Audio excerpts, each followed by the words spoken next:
Meskipun Qin Yichen tidak menemukan bukti langsung, dia masih percaya bahwa serigala kayu tidak akan menipunya.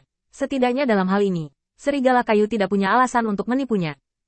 Sekarang tidak ada petunjuk yang ditemukan. Qin Yichen mulai berpikir lagi.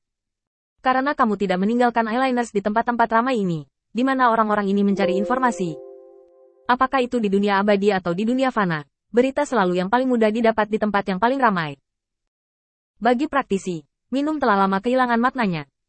Hanya berdasarkan nama minum, tidak sedikit orang yang menanyakan hal-hal sepele. Jika tidak, toko anggur tidak akan ada untuk waktu yang lama. Mata Qin Yichen agak serius. Entah kali ini hanya aliran di dalam kota terapung alih-alih seseorang yang menyelinap masuk, atau orang-orang ini memiliki cara lain untuk menanyakan berita itu, dan kasus terburuknya adalah mata-mata orang-orang ini memiliki penyamaran yang kuat. Tiba-tiba, Qin Yichen sangat menyadari bahwa ada seseorang yang menatapnya dari waktu ke waktu. Jika itu hanya orang biasa, setelah melihat dirinya minum di sini sendirian, dia tidak akan terlalu memperhatikan. Tapi pria ini telah melihatnya tidak kurang dari 4 kali. Mungkin ada beberapa rahasia dalam diri pria ini. Dan ini juga meyakinkan Qin Yichen bahwa kamuflase pihak lain sangat pintar. Qin Yichen diam-diam mengamati semua tindakan orang ini. Itu adalah seorang pria muda, dan ada beberapa orang yang berdiskusi di sampingnya, dan isi diskusinya adalah kuil penguasa cahaya.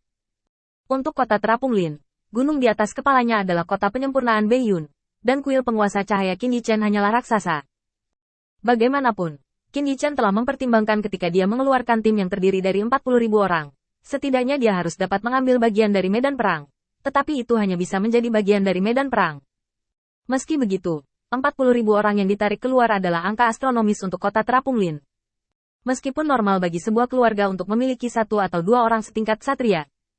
Tapi jelas tidak mudah untuk mengeluarkan 40.000 orang. Saudaraku, aku tidak memberitahumu, kuil penguasa cahaya ini adalah monster. Pernahkah kamu melihatnya? 40.000 orang, ini bukan lelucon.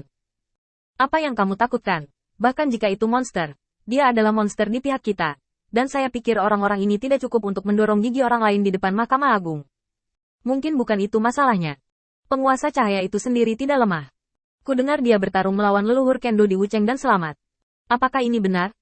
Setiap kali pertanyaan sampai pada poin kunci, pemuda itu akan bertanya, terutama pada beberapa berita. Dia tidak lupa untuk mengkonfirmasi detailnya secara diam-diam.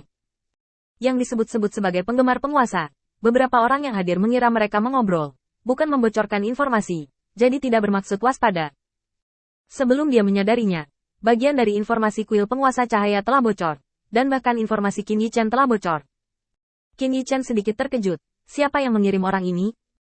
Jika itu Floreline, baginya, cara terbaik untuk mengetahui informasi adalah dengan memasuki kamp kuil Lord of Light dan melihat-lihat.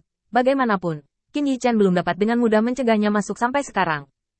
Jika Anda memiliki keraguan, Anda dapat pergi untuk melihatnya secara langsung. Anda tidak perlu menghabiskan banyak masalah.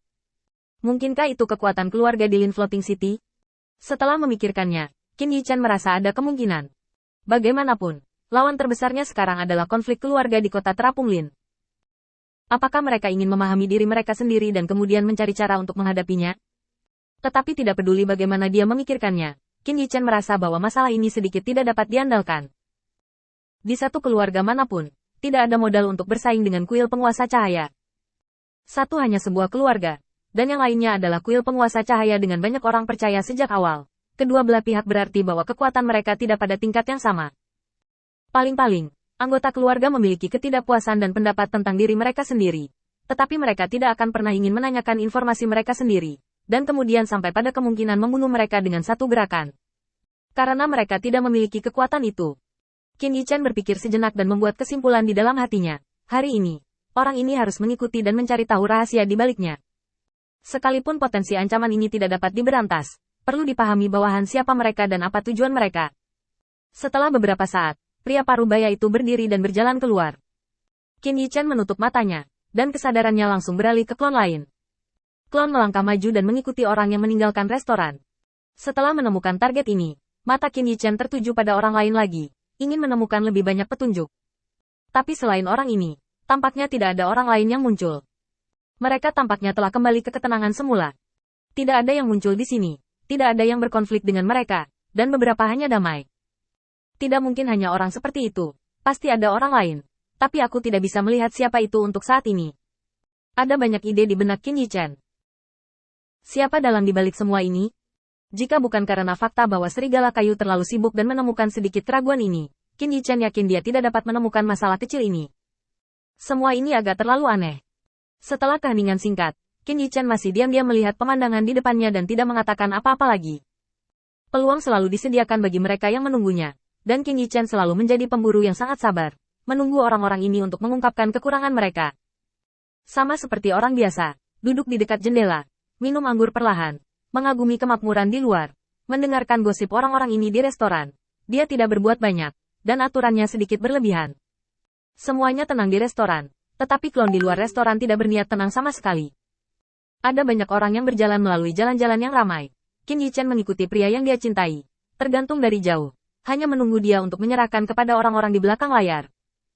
Meskipun orang ini cukup berhati-hati untuk membawa Qin Yichen berkeliling selama beberapa putaran, dia tidak akan pernah membayangkan bahwa di bawah penguntitan avatar Qin Yichen, hanya seseorang dengan kekuatan yang jauh lebih kuat dari Qin Yichen yang dapat mengetahuinya.